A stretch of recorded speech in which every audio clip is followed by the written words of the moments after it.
কোনোভাবে পরাজিত শক্তির যদি উত্থান হয়, কেউ কিন্তু স্থির থাকতে পারবেন না, কেউ কিন্তু নিরাপদ থাকতে পারবেন না। যে পরিকল্পিত সন্ত্রাসের আবহ তৈরি করে, একটি বাতাবরণ তৈরি করে আপনারা ঘোলা পানিতে মাছ শিকারের চেষ্টা করছেন, এই ঘোলা পানিতে মাছ শিকার করতে পারবেন না, বরং ঘোলা পানির মধ্যে আপনারাও পড়ে যাবেন। আপনারা বলছেন আধিপত্যবাদের কাছে মাথা নত করিনি বলে আমাদেরকে জিততে দেওয়া হয়নি, তাই নাকি? আপনারা কবে জিতার মতো একটি দল ছিলেন আমাকে বলুন।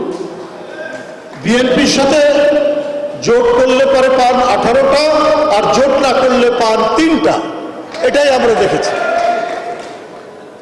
জোট করলে 18টা পান, জোট না করলে পান 3টা। আমরা অতীতের যদি সমস্ত বিষয়গুলো যদি আমরা দেখি, কিন্তু আপনার কি মনে নাই আমি ওই দলের প্রধানের কথা বলছি? 5ই আগস্টের পর আপনি কি বলেছিলেন? যে কার সাথে সম্পর্ক উন্নয়ন করবেন বলেছিলেন, এটা মনে করেন তো? এখন বলছেন আধিপত্যবাদের কাছে মাথা না, কি আমরা তাদের কথা শুনিনি বা তারা আপনাদেরকে আসতে দেয়নি? ভোট হয়ে যাওয়ার অনেকদিন পর এখন এই কথাগুলো বলছে। মানুষ কখনো ডাবল স্ট্যান্ডার্ড এবং দুই মুখ সাপকে কখনো পছন্দ করে না, কখনোই পছন্দ করে না দেশের জনগণ। আপনি নির্বাচনের, আপনি 5ই আগস্টের পরে বললেন আওয়ামী লীগকে মাফ করে দিবে এবং পার্শ্ববর্তী একটি দেশের সাথে সম্পর্ক উন্নয়ন করবেন, সম্পর্ক তাদের বৃদ্ধি করবেন। এখন বলছেন আধিপত্যবাদ কাকে বলছেন সারা দেশের মানুষ জানে, বোঝে, উপলব্ধি করে। এখন এই কথা বলছেন, এই কথা বলে কোনো লাভ নেই। বরং যে সংস্কৃতি আপনারা তৈরি করেছেন 5ই আগস্টের পর থেকে, এটার খেসারত কিন্তু আপনাদেরকে দিতে হবে। আর এই ছোট বাচ্চাদেরকে উস্কানি দিয়েন না। আমি যারা বিভিন্ন এলাকায় যাচ্ছেন অশ্রাব্য কুশ্রাব্য কথা বলছেন, রাজনীতি করেন, বিরোধী রাজনীতি করবেন, আপনি তীক্ষ্ণ তীব্র সমালোচনা করবেন, কঠোর সমালোচনা করবেন সরকারের নীতির, সরকারের পদক্ষেপে, কিন্তু ব্যক্তিগত নোংরা আক্রমণ করবেন কেন? এটা তো গণতন্ত্রের শর্ত নয়, এটা গণতন্ত্রের কোনো কন্ডিশনকে এটা পূরণ করে না।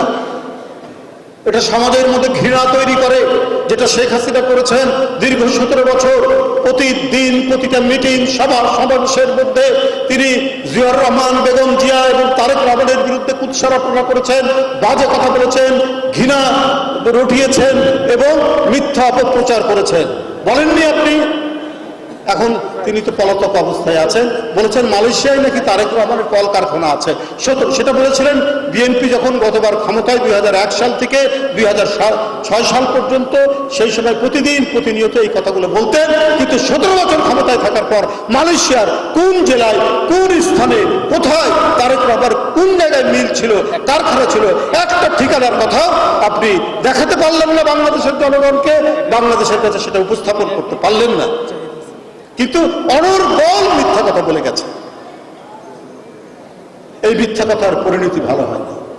যারা এখনো মিথ্যা কথা বলে কলঙ্ক রটনা করছেন এবং পরিকল্পিত এবং কৃত্রিমভাবে সংঘাত সৃষ্টির যারা সমাজ জমিন তৈরি করতে চাচ্ছেন, তাদের জন্য মঙ্গলজনক হবে না।